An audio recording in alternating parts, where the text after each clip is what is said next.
টাকা দিয়ে সুখ কেনাও যায় না, সুখ কিনতে হয় মন দিয়া। সুখ আসে কলিজা থেকে, সুখ আসে কলিজা থেকে। আমরা সারা জীবন শুধু নকল জিনিসের পিছনে ছুটি, আল্লাহর দেওয়া সূর্যরে বাদ দিয়া আমরা ঝাড়বাতির পিছনে দৌড়াই।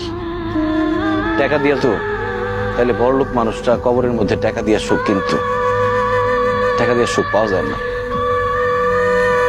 তুমি যদি আমার সাথে থাকতা, আমি হয়তো তোমার টাকা পয়সা, বাড়ি গাড়ি, স্বর্ণ অলংকার কিছুই দিতে পারতাম না, কিন্তু তোমার আমি মাথায় তুলে রাখতাম, পাখির মতো বুকের মধ্যে জড়ায় রাখতাম। সেটা আমি পারি নাই, তুমি আমার সেই সুযোগ দাও নাই। তুমি আমার ছেড়ে চলে যাওয়ার পর কটা রাত যে আমি ঘুমাইতে পারি নাই, সেটা শুধু আমি জানি আর আমার আল্লাহ জানে। আমি কত চেষ্টা করছি, তোমার কত অনুরোধ করছিলাম, তোমার হাতে ধরছি, পায়ে পড়ছি, কিন্তু তুমি আমার সাথে থাকো নাই, আমার সাথে ছলনা করে চলে গেছো। তুমি আমার জীবনটা আগুনে পুরা কয়লা বানায় ফেলাইছিলা।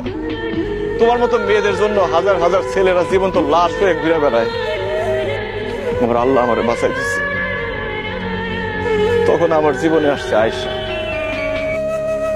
আয়েশাও আমার মতো অশিক্ষিত, পড়াশোনা করে নাই, টাকার সুখ সে বুঝে না, কিন্তু সে যে আমার সম্মান করে আর ভালোবাসে, পৃথিবীর সবকিছু দিয়ে মনে হয় সেই ভালোবাসা পাওয়া যাবে না।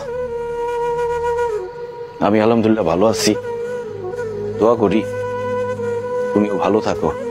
তোমার প্রতি আমার কোনো রাগ অভিমান নাই, তুমি তোমার ভুল বুঝতে পারছো, আল্লাহর কাছে মাফ চাও, আল্লাহ সুখ দিতে পারে। ভালো থেকো।